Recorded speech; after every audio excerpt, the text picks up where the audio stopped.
사사기 20장 1절에서부터 16절까지입니다. 사사기 20장 1절에서 16절. 이에 모든 이스라엘 자손이 단에서부터 브엘세바까지와 길르앗 땅에서 나와서 그 회중이 일제히 미스바에서 여호와 앞에 모였으니 온 백성의 어른 곧 이스라엘의 모든 지파의 어른들은 하나님의 백성의 총회에 섰고 칼을 빼는 보병은 40만 명이었으며 이스라엘 자손이 미스바에 올라간 것을 베냐민 자손이 들었더라. 이스라엘 자손이 이르되 이 악한 일이 어떻게 일어났는지 우리에게 말하라 하니 레위 사람 곧 죽임을 당한 여인의 남편이 대답하여 이르되 내가 내 첩과 더불어 베냐민에 속한 기브아에 유숙하러 갔더니 기브아 사람들이 나를 치러 일어나서 밤에 내가 묵고 있던 집을 에워싸고 나를 죽이려 하고 내 첩을 욕보여 그를 죽게 한지라. 내가 내 첩의 시체를 거두어 쪼개서 이스라엘 중에서 음행과 망령된 일을 행하였기 때문이라. 이스라엘 자손들아 너희가 다 여기 있은즉 너희의 의견과 방책을 낼지니라 하니라. 모든 백성이 일제히 일어나 이르되 우리가 한 사람도 자기 장막으로 돌아가지 말며 한 사람도 자기 집으로 들어가지 말고 우리가 이제 기브아 사람에게 이렇게 행하리니 곧 제비를 뽑아서 그들을 치되 우리가 이스라엘 모든 지파 중에서 100명에 10명, 1000명에 100명, 10,000명에 1000명을 뽑아 그 백성을 위하여 양식을 준비하고 그들에게 베냐민의 기브아에 가서 그 무리가 이스라엘 중에서 망령된 일을 행한 대로 징계하게 하리라 하니라. 이와 같이 이스라엘 모든 사람이 하나같이 합심하여 그 성읍을 치려고 모였더라. 이스라엘 지파들이 베냐민 온 지파의 사람들을 보내어 두루다니며 이르기를 너희 중에서 생긴 이 악행이 어찌 됨이냐. 그런즉 이제 기브아 사람들 곧 그 불량배들을 우리에게 넘겨주어서 우리가 그들을 죽여 이스라엘 중에서 악을 제거하여 버리게 하라. 하나 베냐민 자손이 그들의 형제 이스라엘 자손의 말을 듣지 아니하고 도리어 성읍들로부터 기브아에 모이고 나가서 이스라엘 자손과 싸우고자 하니라. 그때 그 성읍들로부터 나온 베냐민 자손의 수는 칼을 빼는 자가 모두 26,000명이요 그 외에 기브아 주민 중 택한 자가 700명인데 이 모든 백성 중에서 택한 700명은 다 왼손 자리라. 물매로 돌을 던지면 조금 더 틀림이 없는 자들이더라.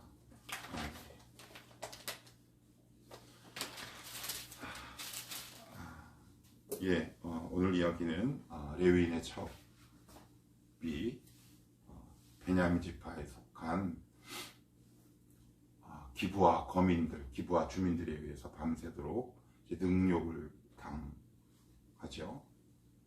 그리고 나서는 기어왔는지 아니면 걸어왔는지 레위인이 머물고 있던 그 문지방에 손을 대고 죽게 됩니다. 그 모습을 본 그 레위인이 그 시체를 12토막을 내죠. 얼마나 복수심이 강했으면 12토막을 냈겠습니까? 평범한 인간이라면 하기가 참 어렵습니다. 평범한 사람이라면 자기 첩을 12토막을 낼 수는 없는 거죠. 부모라면 그랬겠고 자녀라면 그랬겠습니까? 정식 아내라면 그랬을까요? 죽은 자의 인간에 대한 예의나 이 모든 것들은 내팽겨치고 오로지 개인의 복수와 원한만 남게 된 겁니다. 그래서 12토막을 12지파에게 다 보냈더니 드디어 이제 이스라엘 온 지파가 모인 내용이 오늘 20장 1절로부터 이제 끝절까지인데 오늘은 16절까지만 보도록 하십시다. 자, 1절 이에 모든 이스라엘 자손이 단에서부터 브엘세바까지와 길르앗 땅에서 나와서 그 회중이 일제히 미스바에서 여호와 앞에 모였으니 1절에 단에서 브엘세바 이스라엘의 국경을 이야기할 때 단에서 브엘세바 백도에서 할라까지 우리 보통 이렇게 얘기하잖아요. 그런 의미입니다. 단에서 브엘세바 백도에서 할라까지 이런 의미로 이해하면 되겠습니다. 자, 그런데 이제 1절 맨 끝에 보시면 그 회중이 일제히 미스바에서 여호와 앞에 모였으니 2절 온 백성의 어른 곧 이스라엘 모든 지파의 어른들은 하나님 백성의 총회에 섰고 칼을 빼는 부병은 40만 명이었다.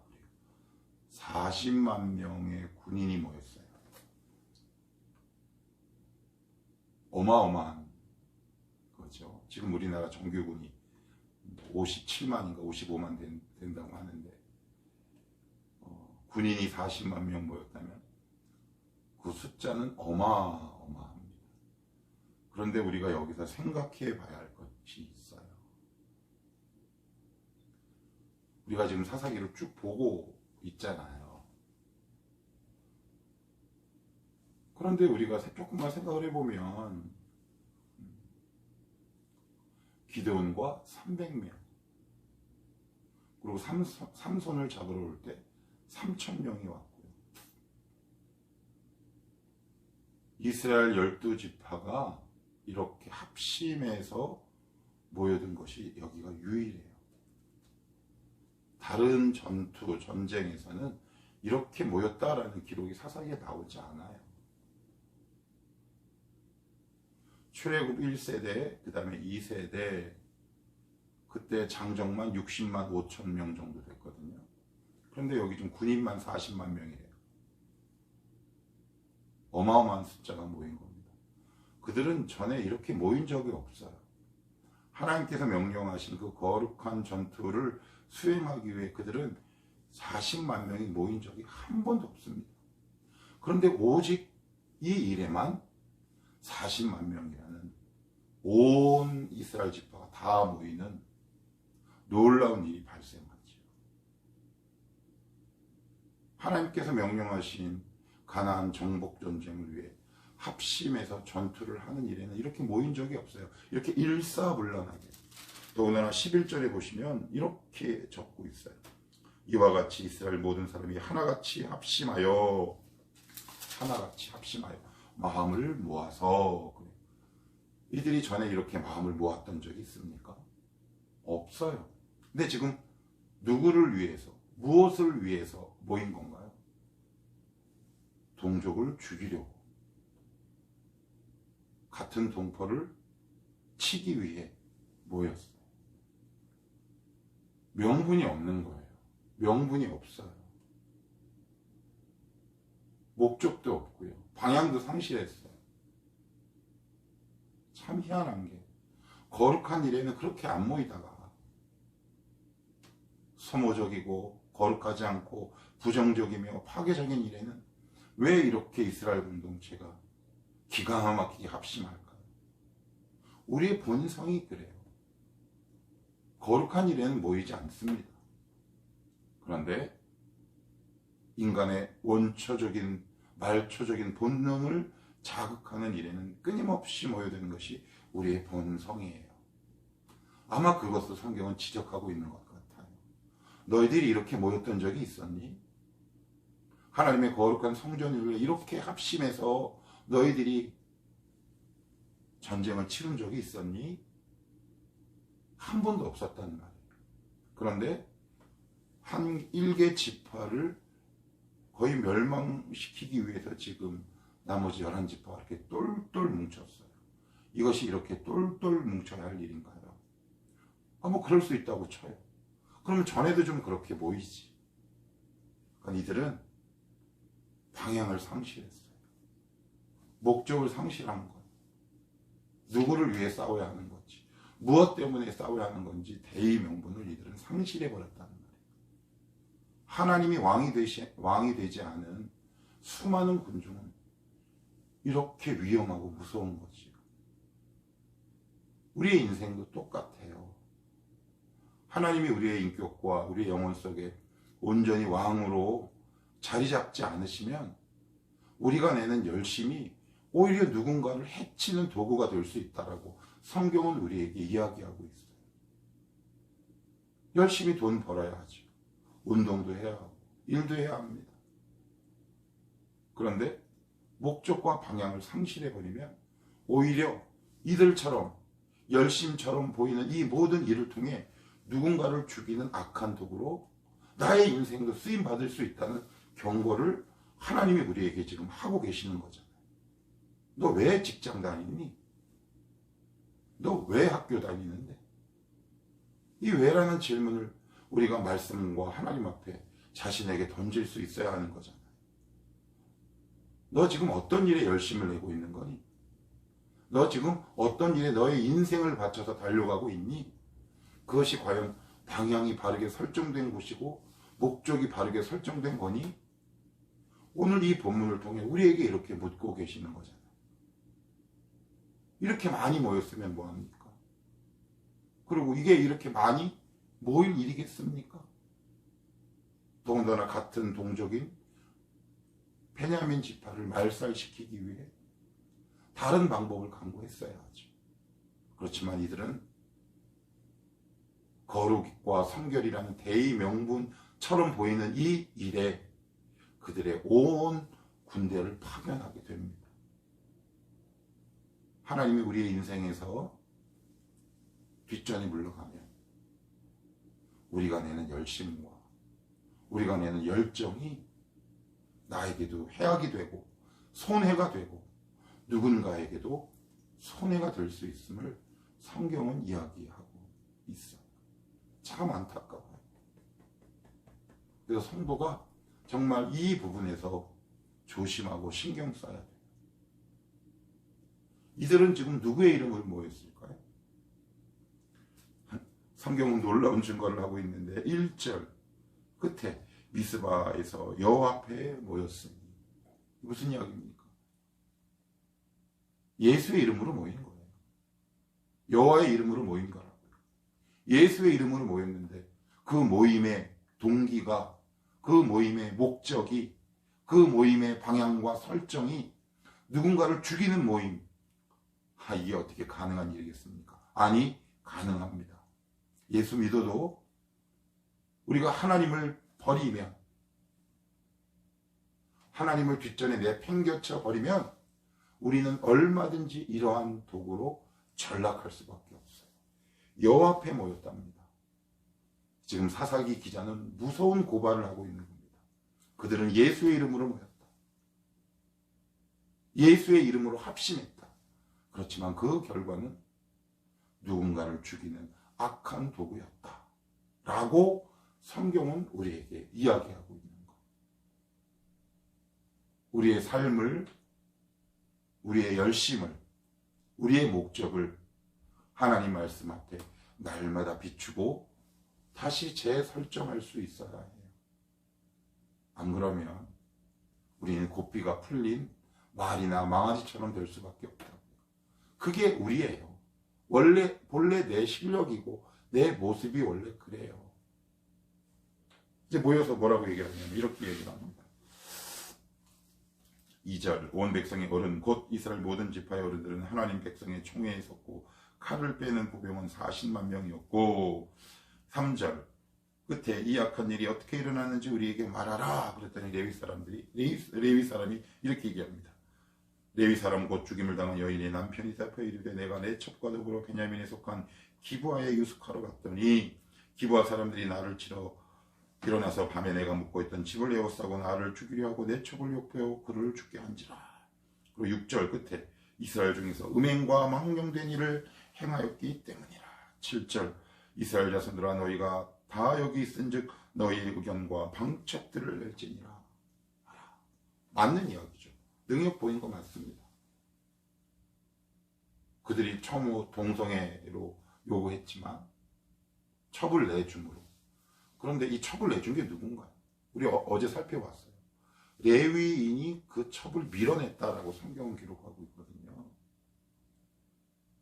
아니, 그건 둘째 문제예요. 가장 근원적인 문제는 뭔지 아세요? 레위인이 첩을 얻었다는 사실이에요. 그게 문제의 핵심이란 말이에요. 객관적인 사실은 맞습니다. 객관적인 사실은 맞아요. 듣고 보니 나쁜 놈이네. 누가 들어도 레위인의 말을 듣는다면 레위인의 손을 들어줄 수밖에 없어요. 나쁜 놈들이야. 그런데 그 문제의 원인과 동기 제공을 누가 했나요? 레위인이 했다는 말이에요. 하나님이 떠나버리면, 우리가 하나님을 버리면 내가 지금 무슨 말을 하고 있는지 몰라요. 내가 지금 무슨 잘못을 하고 있는지 도무지 알 도리가 없어요. 그냥 객관적인 사실에만 눈을 보고 있는 거죠. 그 객관적인 사실 너머에 있는 죄의 깊은 뿌리와 문제의 시작과 출발점을 볼 수 있는 영적 안목이 도무지 열리지 않아요. 그래서 우리 눈앞에 펼쳐지는 객관적인 사실과 어려움들을 통찰할 수 있어야 돼요. 뛰어넘을 수 있어야 돼요. 그것이 말씀의 능력 아닐까요? 그것이 복음의 능력 아니겠습니까? 그러나 신앙이 어리거나 아니면 하나님을 휙 하고 버려버린 사람들의 공통적인 특징은 뭐예요? 객관적인 사실들 앞에서 무릎을 탁 꿇거나 그 문제를 가지고 그 사실에 핑계를 대요. 저 문제 때문에 그랬어. 저 때문에 내가 이랬어. 안 그렇죠. 문제의 발단은 누구라고요? 레위인 자신이잖아요.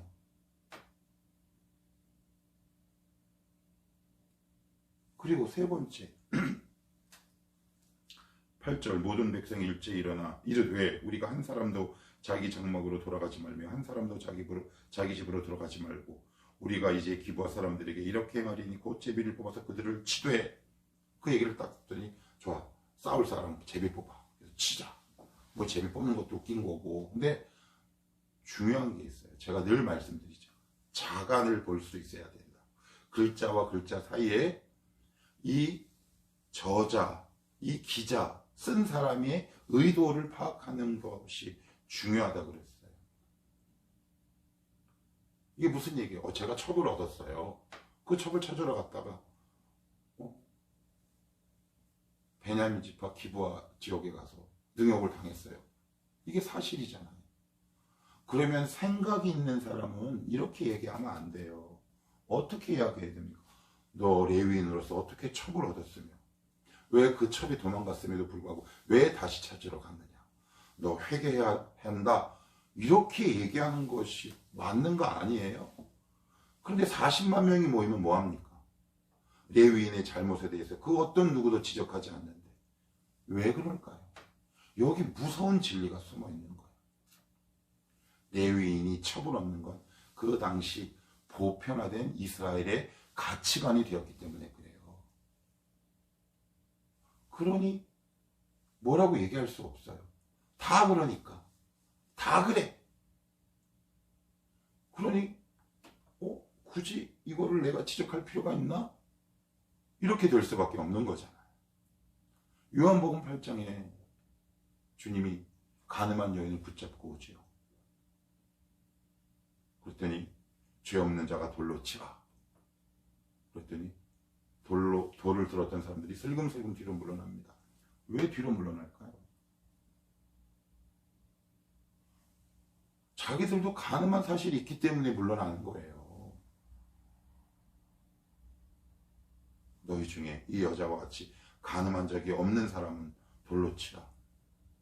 예수님이 오실 당시에도 이스라엘 공동체의 문제가 간음이었다는 사실을 요한복음 8장을 고발하고 있잖아요. 역사는 되풀이된다고 그랬어요. 왜 레위인의 이 말과 이 황당한 언변에 왜 따끔하게 충고하는 이스라엘 공동체 한 명이 없습니까? 그 이유는 그들 모두가 레위인과 같은 삶을 살았기 때문에 그래요. 그 누구도 손가락질할 수 없어요. 나도 그렇고 너도 그래. 야단쳐야지. 따끔하게 혼내야지. 네가 어떻게 레위인으로서 첩을 얻을 수 있느냐. 먼저 혼내야죠. 복수는 할 수 있다고 쳐요. 그렇지만 일의 앞뒤 전후라는 게 있잖아요. 문제의 핵심을 짚을 수 있어야 되잖아요. 그랬더니 그 이야기를 듣고 으쌰 하고 싸우게 되는 거예요. 레위인이 저질렀던 그 모든 행동들이 이스라엘 사회 전체에 일반화가 되어버린 거예요. 다 퍼져버린 겁니다. 그래서 난 오늘날과 되게 비슷한 것 같아요. 오늘날의 대한민국, 오늘날의 한국교회. 이 교회란 말은 목회자로서 참 하기가 어렵고 하기 싫은 말이기도 합니다. 그런데 사실입니다. 그래서 어렵고 조금은 무섭습니다.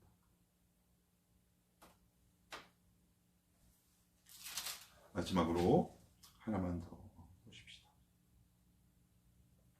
12절입니다. 이스라엘 지파들이 베냐민 온 지파에서 사람들을 두루 보내어 다니며 이르기를 너희 중에서 생긴이 악행이 어찌 됨이냐. 그런즉 이제 기브아 사람들 곧 그 불량배들을 우리에게 넘겨줘서 우리가 그들을 죽여 이스라엘 중에서 악을 제거하여 버리게 하라 하니 베냐민 자손이 그들의 형제 이스라엘 자손의 말을 듣지 아니하고 하나님이 어떤 일을 진행하실 때는 악한 자의 악한 행동을 통해 또 다른 악행을 징계하시거나 처벌하시는 경우가 있어요. 그게 하나님의 지혜이기도 해요. 예를 들어보면 이스라엘 공동체가 타락했을 때 악한 바벨론을 통해 이스라엘을 치게 함으로 이스라엘이 돌이키게 하는 역사를 있게 하신다는 거예요. 그런데 지금 베냐민 사람들은 누가 봐도 잘못한 거예요. 내주거나 아니면 이러이러해서 우리가 잘못했으니 우리 뭐 협상을 한다든가 우리 하나님 앞에 기도해야 한다든가 아니면 우리가 회개합시다. 뭐 이런 반응이 일반적인 반응인데 숫자도 적음에도 불구하고 내주지 않죠. 오만함이에요. 교만함이에요. 자신들의 죄가 있음에도 불구하고 오히려 그들을 향해 대적하고 싸우고자 하는 거죠. 그래서 이 일로 인해 베냐민 지파가 거의 대부분이 반 이상이 줄어듭니다. 이게 참 안타깝죠. 하나님이 우리에게 이렇게 따끔하게 말씀하실 때가 있다는 말이에요. 아니면 누군가의 교훈이나 권면이 있어요. 그런데 은혜가 있는 사람은 그 교훈과 권면을 귀 기울여 듣는 반면에 어떤 영혼과 인격은 화를 불같이 내죠. 베냐민 지파처럼. 내가 잘못한 게 뭔데? 이제 그러면 죽자는 겁니다. 그러면 죽는 거예요. 망하는 겁니다. 하나님이 이 모든 기록들을 통해서 21세기에 살아가는 우리들에게 교훈하시고 경고하고 있습니다. 너희들 이렇게 살지 마라.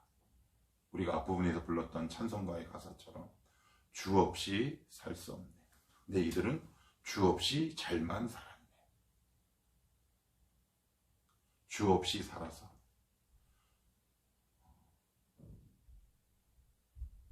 이런 악한 일들이 우리 사회와 우리의 인생에서 반복되는 일이 없도록 하십시다. 하나님, 이 시간 다시 한번 우리 주 예수 그리스도를 내 인생의 왕으로 모셔드립니다. 나를 다스리시고 통치하옵소서. 나의 욕심과 나의 정욕을 예수 그리스도의 보혈로 다스려 주옵소서. 명분 없는 싸움을 통해 나의 악한 열심이 누군가를 죽이거나 나에게 해가 되는 어리석은 일을 범하지 않게 하옵소서. 이렇게 기도하며 겸손히 살아가는 저와 여러분이 되기를 축복합니다. 기도합시다.